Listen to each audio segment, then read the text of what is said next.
Hi, welcome. Thanks for watching and I appreciate you being here. This video is part 2 to the Ultimate Emergency Fund Guide, preparing for financial crisis while minimizing cash drag and the cost of accessing liquidity. In this video, I'm going to provide a recap of part 1, and then I'm going to talk about what liquidity is and how to measure it. And I'm going to rate the different sources of liquidity while listing some of their pros and cons. But before we do that, here's a little bit about me. Hi, welcome to my channel and I'm glad to have you here. Here's a little bit about my family. Our household consists of myself, my husband, and my toddler. My mom also lives with us, but she's not included in our finances. My husband and I both went to graduate school, but we no longer have student loan debt, fortunately. I work in banking and he works in aviation. I handle all of the family's finances and I love my role as the self-appointed CFO. I love talking about all things money, making money, saving money, investing money, and optimizing my portfolio and my finances in general. I look forward to taking you on a wealth building journey with us. I hope you enjoyed the videos and the channel as a whole, and I look forward to getting to know you. I am very open, so feel free to send me messages at any time or starting conversations in the comment section below. All right, this is part 2 of a 3-part video series on emergency funds and sinking funds. All 3 should be watched in sequence, and if you haven't seen part 1, please stop here and go watch it. I will link it directly in the video as well as the comment section below. In part 1, it was all about the basics.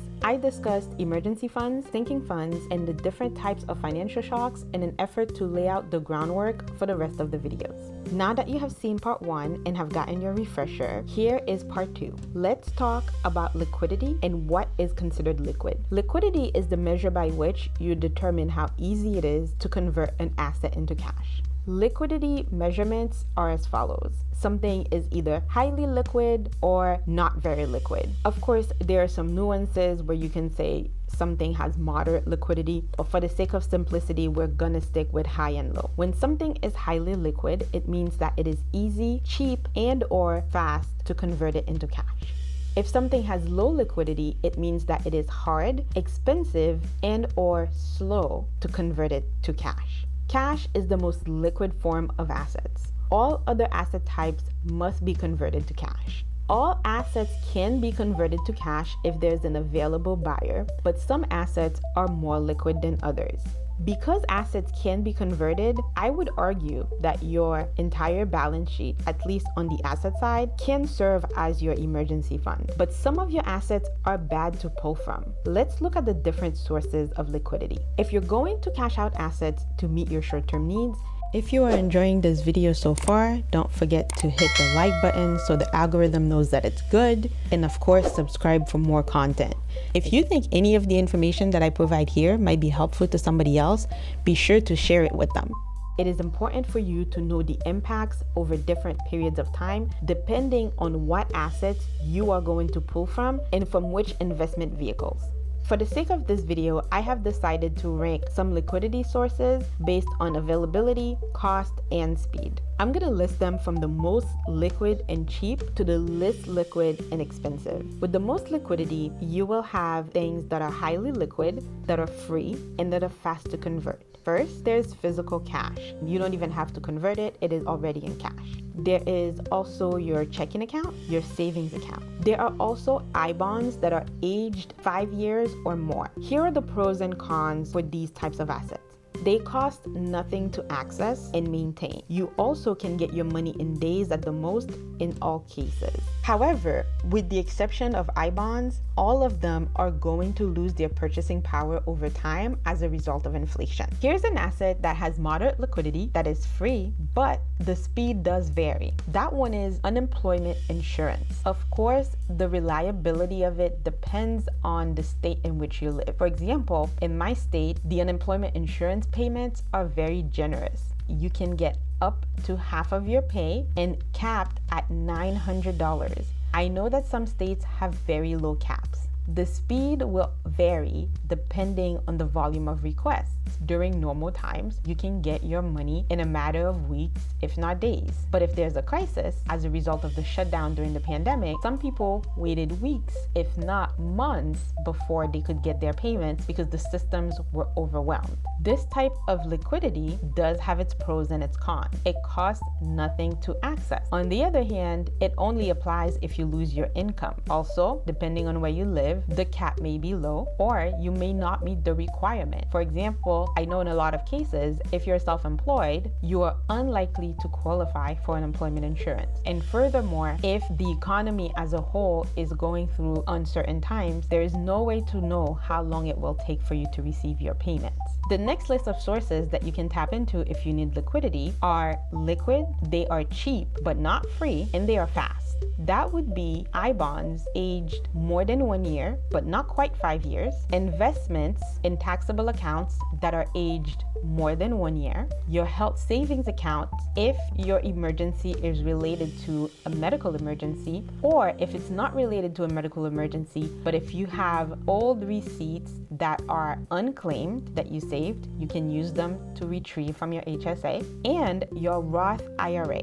If you are under 59 and a half, you can tap into your contributions, or if you're 59 and a half and up, you can tap into anything you need when it comes to your Roth IRA. Now on to the pros and cons. You can access all of these in a matter of days. They do have some costs that are associated with them. For example, for I-bonds that are under 5 years, it will cost you 3 months of interest. For the HSA, it restricts you on what type of money you can access. You either have to spend the money on medical emergencies, or you have to have a receipt to submit in order to get the cash, at least if you want it without penalties. In a Roth, even if you don't get penalized, if you took only your contributions under 59 and a half, or if you took money only after you turned 59 and a half, you are still going to be missing out on future growth, or you may be in a position where you're selling when the market is red and you are selling at a loss in order to tap into the account. So they are fast and are easily converted because you can simply cash them out or sell them, but they are not free. They will cost you something. If you are interested in learning more about Roth IRAs, I have a video on some common Roth IRA mistakes that people make.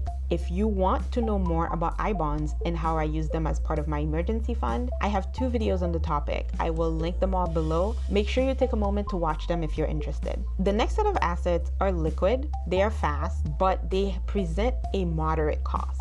I am talking about investments that are less than a year old and traditional IRAs after the age of 59 and a half. Both of these are accounts that you can access in days. However, they are taxed at your regular income rather than the more favorable capital gains tax rate. If you have gains on an investment that is less than a year old, you don't benefit from the long-term capital gains taxes. And on a traditional IRA, because you have not paid taxes on them, you will be paying taxes as well. There are some assets that are liquid and fast, but they are also very expensive. And the main one that I can think of is a traditional IRA before the age of 59 and a half. You can access it in days because it is a matter of simply selling some securities and making a transfer, but you will be penalized for taking out the money before a certain age. You're not just paying the tax, you will also be paying an early penalty. The next type of asset is moderately liquid. It has a moderate cost and it has a moderate speed. And that is a 401k loan while you are still employed. That is typically something you can access within a month or so, but you are missing out on future growth if there's a bull run. And if things are not going so well, you're selling when it's low. Certainly, you have to pay back with interest, and the interest that you pay back is interest that you're paying to yourself. I understand that, but opportunity cost is still a cost and we should not disregard it. The next source of liquidity allows you to access money quickly.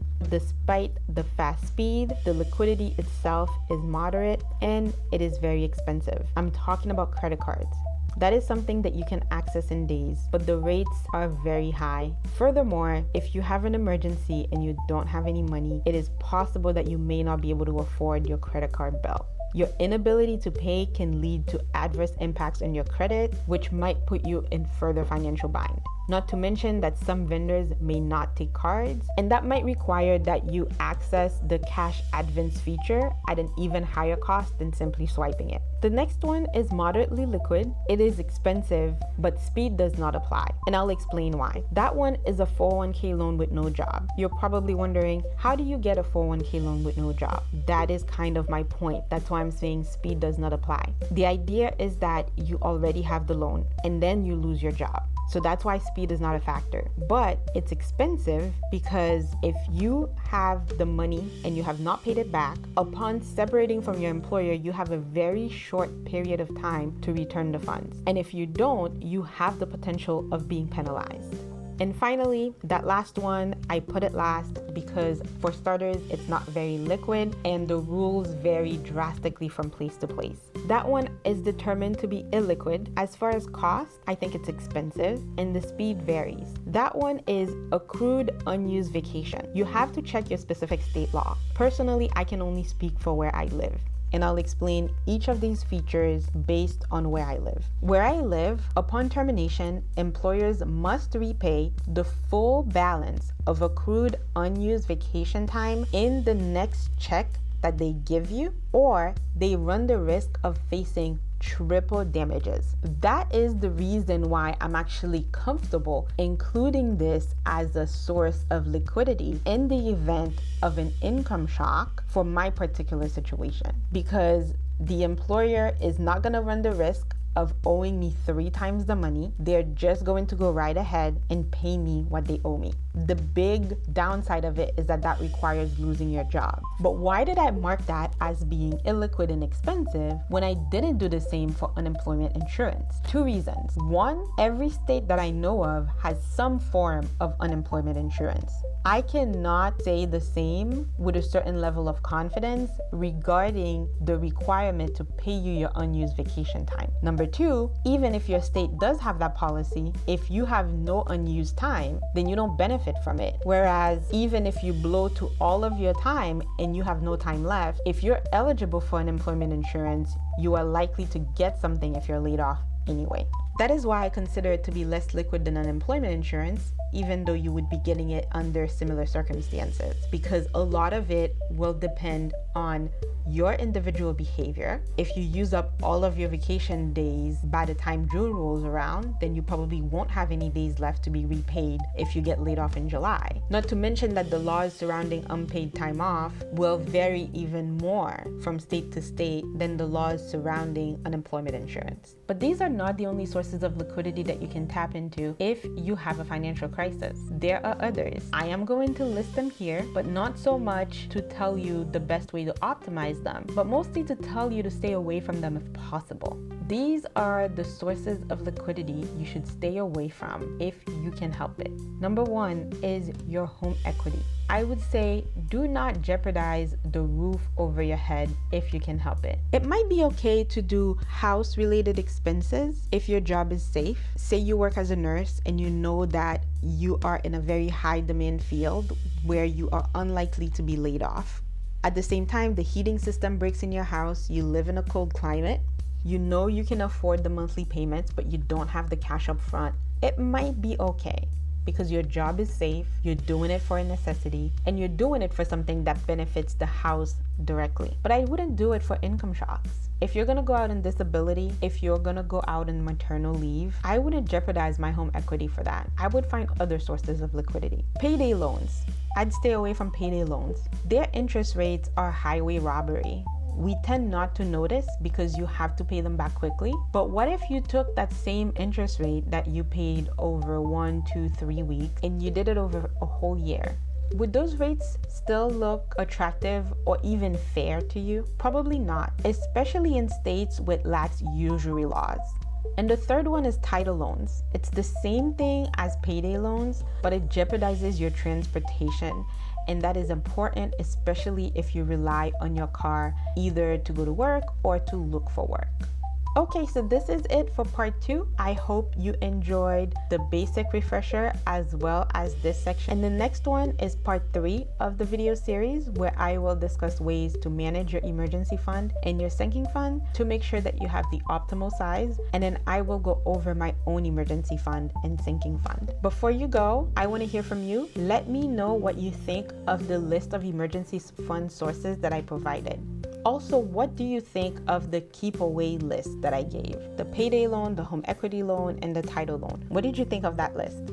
And under what circumstances would you pull money from any of those accounts? Leave me a note in the comment section below. I look forward to hearing from you, and I hope you enjoyed the video. I'll see you in part 3.